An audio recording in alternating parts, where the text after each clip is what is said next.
Really? You look much better with the suit, believe me. Believe me. All right, but this show is not about you. Welcome, Sofia. Welcome, Tommy. Welcome to our show. Let me introduce you for a second. We have here on board, we have Sofia Andersson, from a process engineer from Sweco, correct? Correct. Welcome to our show. And we have Tommy Giertz, the lead strategist from Stockholm Vatten och Avfall. Yeah, exactly. I tried that in Swedish a little bit. Perfect, thank you. So, welcome guys, welcome to our show. We have seen the little introduction about Henriksdal, how that evolves really from the 30s now into the mountain, biggest MBR plant, one of the biggest in the world. Why?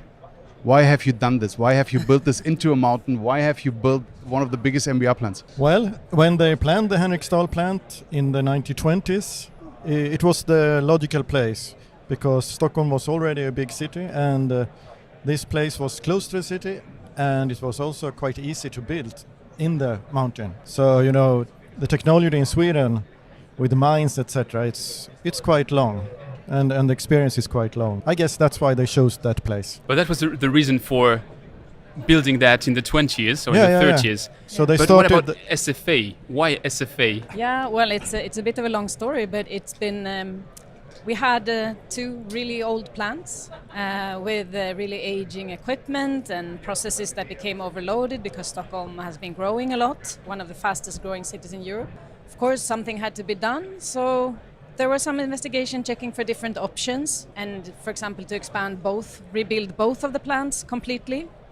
And at the end, this turned out to be the most feasible option to close down Bromma, to free this land, because Bromma wastewater treatment plant is partly outdoors, very near to kind of a commuter center and lots of houses. And since there has to be a security area around the plant too, there's a big land area that cannot be used for housing. To free that land and to upgrade all the processes to meet the new requirements, all this new population, then this was the best option. You are still under construction, right? Yes. So still everything is not done. But so, for instance, if you would look into Germany, if they built a new airport or a new railway station, it takes 10 years, 20 years longer than expected and is 10 times, more expensive. So how's it going? How's it going, guys? Well, I think it's going quite good, according to what I have heard. So, but I also would like to say that the Henriksdal plant has also been rebuilt, so to say, every 20, 30 years through the history. So it's not the first time that we are reconstructing the wastewater treatment plant. I don't know if that is a part of it that they decided to continue that. Yeah. Probably. But so far it's a fixed budget and they can't go over that budget. So you already took the first two lines into service, right? So First one line. Yeah. Okay. And how many lines do you have to build in total? 7? 7, yes. So you have a plan to do like one a year, or how is it going to roll out? It's going to take a bit more than 1 year to rebuild one, but currently 2 lines are out of operation to be rebuilt. As soon as they are up and running, 2 other will be taken out of operation to be rebuilt, and then the last 2. So it's just the first one that was done as a single line, and then the others will be done 2 and 2. We'll save some time in the construction phase. And at which point will you decommission Bromma? When we have 5 lines in operation. Okay. And there's also a tunnel to be constructed from the site of Bromma today to the Henriksdal site. So that's the other crazy thing, is that you're building that tunnel from Bromma to Henriksdal, which are not that far if you're taking a plane, but if you're walking or taking a car, you have to cross the lake, you have to go from one island to another and then again to another. How do you do that? Is it daily bread? Well, it's not the first tunnel. And everything seems easy. Well, the bedrock quality in Stockholm area is quite good. So that's a part of it, of course. You have just to do it. And if you're clever in the management of building these things, then it's not a problem, I would say. The challenging thing is crossing the water, for example. There can be infiltration into the tunnel and so. So that's a challenge, yes. Okay, I mean, we talked a lot today about challenges, right? I mean, we started the show, we asked the people about what are the challenges of the future for the utilities. I mean, one thing I would assume one of the biggest challenges you had in the beginning was to convince the people, which are living around that mountain, living close to the mountain because of all the constructions ongoing. What about prices? Did you increase the tariffs, or how did the people react on this new huge plant? Well, there is a customer program, and they are working lots of information. And there's also the tunnel, of course, which is blasted. And there's also lots of communication concerning the tunnel. The tunnel front is always moving, and there are 4 fronts, I guess, now at the same time. So lots of communication. You can get SMS on your mobile phone when there is going to be a blast and things like that. I don't know, but there are some evacuation in Henriksdal. I don't know if because it's there are some houses on top of the mountain where the treatment plant is. So of course, when they were blasting some new tunnels for electrical equipment, it was moving a lot. So people were offered to get another apartment to live in during the most intense periods. Yeah. How And did they also react? they moved one whole kindergarten, was moved to another location temporarily. They agreed on that, or was a there a few big people- demonstration? few Think people- about France. If you would do things like this in France, everybody would go on street, right? Yeah. More or less. But I think people were not that upset. I mean, some people choose to get another apartment for a while, but most people are at work when most of the work in the mountain is done. So they come back in the evening, and then it's quiet and calm. So most people didn't notice much. so the key was to come over the challenges was really taking the people with, right? Yeah. So you informed them, you had some program, you could get some SMS, how's the status, next blast, where's the next, I don't know, hotel, where's the next kindergarten to bring the children to, right? But of course, there's a long process before you start to build with the environment permits, etc. So there's a strict regulation in Sweden. And I would say that normally would be like 5 to 10 years, probably 10 years in reality. You mentioned that process and the regulations, and you said that the plants needed to be refurbished one way or the other. Yes. But is it just about increasing the capacity, or do you also target new pollutants, stricter regulations, or better elimination? Stricter effluent requirements. They have lowered from 10 to 6 milligram per liter of nitrogen, and from 0.3 to 0.20 milligrams per liter of phosphorus. So it maybe doesn't sound much, but it's a big challenge, of course, process-wise. So it requires more capacity in that sense. And then it's also an expansion because of continuous growth in Stockholm. There's a program in Stockholm that says we are going to build 140,000 new houses or apartments in like 20 years. 140,000? Yeah. And Stockholm is 800,000 inhabitants? How big is it? 1 million in the Stockholm, the city of Stockholm, around 1 million today, yes. So 140,000 houses, if you consider a household of 2 or 3 people, it means like 30 or 40% more people in the city. Yeah. But this is included also some suburbs, I think, or something. No, that is in Stockholm, Stockholm Kommun. Yeah. Crazy. Wow. So that's why the land in the Bromma area is so attractive. It's because of this. So you can sell that to finance Henriksdal. Exactly. That is the key. Sounds like a part of the equation at least.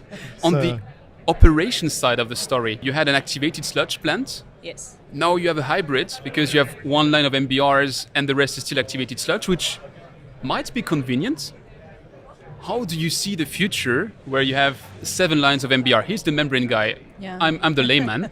So to me, it sounds like something which might be challenging to operate. Is that true? We haven't gotten there yet, so we don't really know, of course. But we have been we've been running a pilot for almost 10 years with membranes, and there is just one line, and we follow kind of the inflow fluctuations and everything. So it's acting pretty similar, and it's worked really well. You can manage a lot of fluctuations as well. Of course, it could be beneficial to have a hybrid, but I think I don't see any big problems to have a full MBR either, actually. I'm pretty sure that the supplier of the Seaweed membranes would disagree on that, right? They want to make sure that all the membranes get supplied.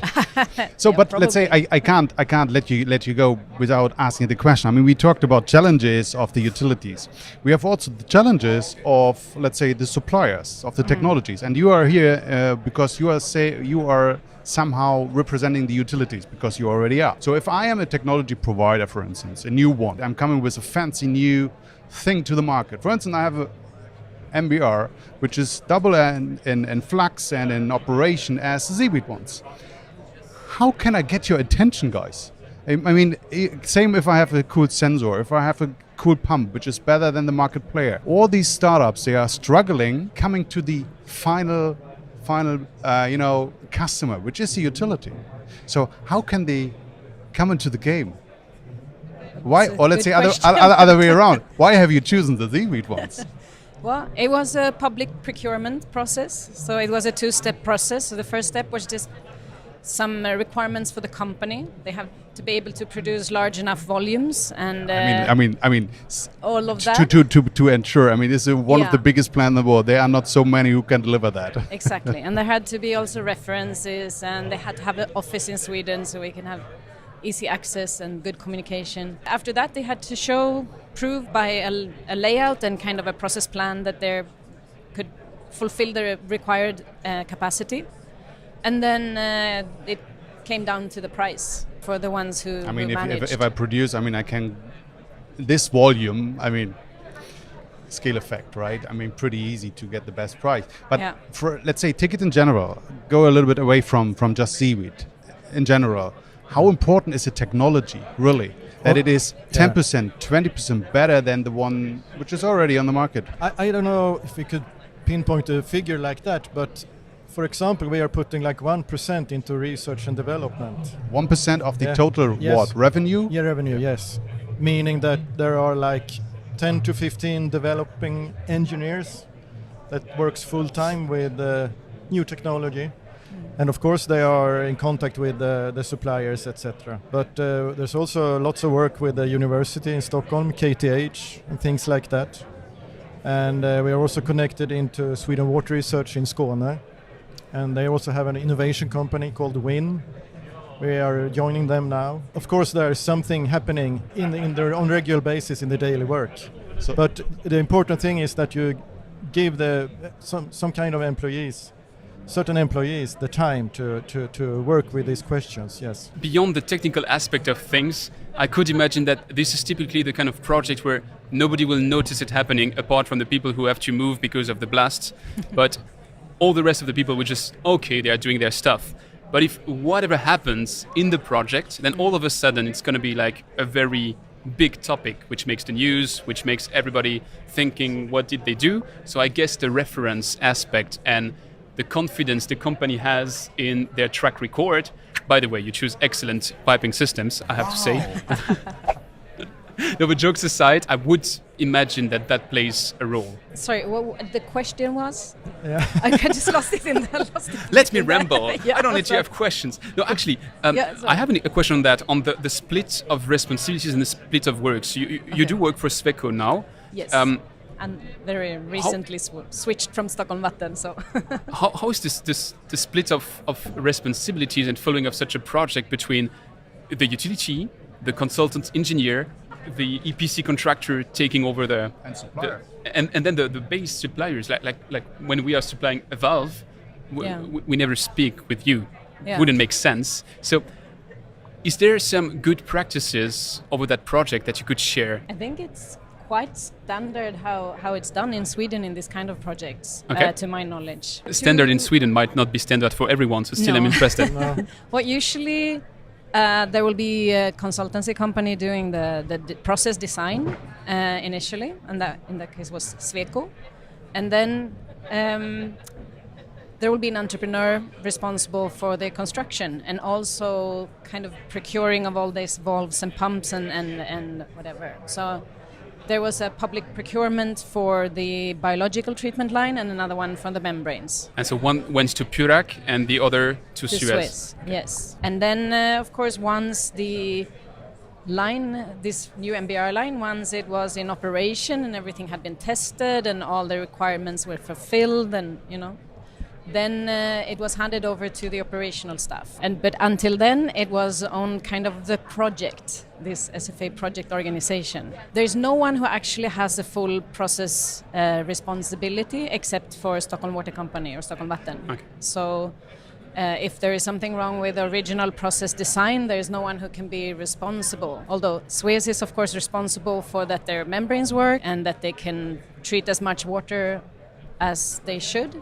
But if, for example, the process doesn't work, so they are overloaded with ammonia or something, or COD, that makes them clog more, then that's up to Stockholm Vatten. We are talking about challenges. So what is your biggest challenge now with Henriksdal? If we talk about this new MBR line, I think the biggest challenge is a floating sludge in the biological parts, the treatment line, mainly because there were some sludge removal devices installed, but they were not installed correctly and they did not function in the beginning, and then there was a buildup of sludge floating, and now they have been adjusted and they work, but it takes some time to get a balance, to find a good balance in how much sludge to take out. I would have a last question which draws a bit on your question. You mentioned how Henriksdal has been revamped every 10 or 20 years, and you mentioned how you have 15 development engineers which are looking into the future and which are willing to do innovation. So I do know that you still have just one line done out of the 7, but what happens next? Do you already start planning? No, we are currently running an investigation concerning the situation in 2070, so 50 years forward. So that's quite interesting. What will the situation be in 50 years? So what will the situation be? We don't know yet. But we have done, the baseline now. That took 1 year. What are the figures today? And now we have started to looking forward a bit. So that is really challenging. How would the society look in 50 years? Will there be new environmental laws, etc., or would the water and sewage be organized in another way in Sweden? Today it's organized by the city. Yeah. A commune. Can it be like in the UK? We don't know. So that's on the agenda now. Privatization might be in the talks, and you have to consider all these possibilities to draw a roadmap towards 2070. Of course, and also the technology. And we are also talking about small source separating systems. On the other hand, we have today the big scale thing. So biogas, for example. Is it the best way to produce biogas in a central plant, or shall we localize it in the distributed distributed system, or in the new housing areas, for example? Fascinating. Yeah. Finally, we have a challenge for you guys, because you are the experts, right? You are water experts. Are you? I think so. Of course. So don't drink too much. You will see why. the challenge is we have water from 3 different sources. We have one from Denmark, we have one from Sweden, and we have one from Norway. So, and the challenge is you have to figure out which one has the lowest hardness. Okay. The lowest hardness. And you do this not by analyzing, by tasting. Okay? You ready? Sure. Of course. While he's grabbing the water, I had the pleasure to visit that plant because, as I hinted, we were supplying some parts of the plant. Is it up for visits if people want to see it in the real life? Henriksdal? Yep. Well, right now it's not, because it's a construction site, since we are reconstructing 2 other lines and also some things with the digesters. So it is not really safe to bring in groups of people. So in general, no big groups. They could make maybe exceptions for like small, specially interested persons if they contact them. But so you heard her. If you're a special person, you might have a chance. Yeah. So, your choice. Okay. You have the water in front of you. One has the lowest, one a middle one, and a pretty hard one. So, and you have to find the lowest hardness. Good luck. He's an expert. He's smelling. I can tell So you, look at the color as well. I didn't find. So I'm the layman. Everybody knows that. So You're the guy with the stupid helmet, right? we would make jokes about that for 20 years. Yeah, I'm pretty sure. definitely. For once, it's not my basement, so it's already that. I think it's There's one that You're saying this one. Okay. I say there's one that is quite odd, and it's the middle one. Is what? Old. Quite odd. Okay. yeah, It's a bit different. from the other ones. Yeah. That one is quite agree. soft. So I would Yes. say that one. You're saying this has the lowest hardness. Yeah.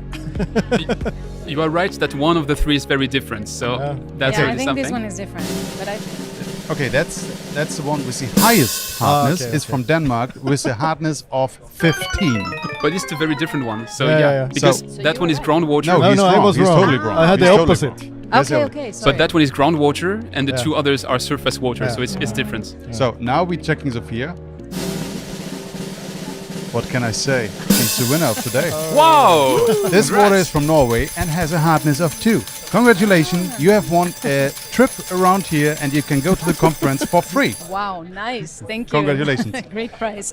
Thank you guys. Thank you, Thanks a lot. Sophia. Thank Thank you. you, Tommy, Fascinating for being here. Thank to dive with you. And Thanks a lot. hope to see you soon. Hope to see Thank you you. soon. Thank you.